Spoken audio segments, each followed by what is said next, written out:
It really sort of varies, right? Like it's a large spectrum from extremely crypto native to very much traditional financial institutions, quite on the other side. But what's very evident is that across the trade lifecycle that I mentioned, which involves like three stages, right? Like pre-trade analysis, execution, and post-trade operations, there's a lot of pains, and depends on where you fall in that spectrum. You might have solved some of those given the immediate need or given like the amount of dedication and investment that you put into space. But what's clear is that almost every single institutional participant is suffering of some pain or is entirely unable to efficiently deploy capital and actually interact with the ecosystem. The fragmentation within digital assets in general and derivatives in specific is across the board, right? It's at the data layer, it's at the infrastructure layer, it's at even, when you look at vol surfaces that are being leveraged by some of these exchanges and how they like represent their Greeks and P&L and different calculations around like risk assessment.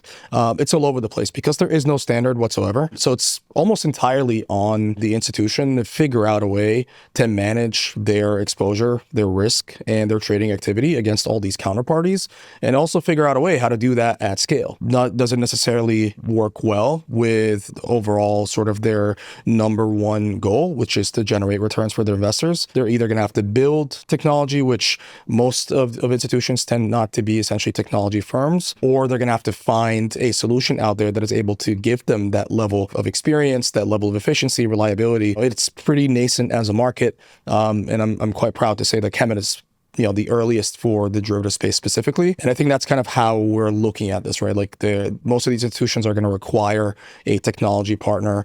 The build versus buy is completely skewed now towards rather more on the buy side, just given how quickly this market moves and the pain that is required to maintain a system of such complexity at scale. So we represent ourselves as a technology partner for these institutions to really have them focus on what matters most, which is just generating returns and focusing on trading, and then leave everything else for us.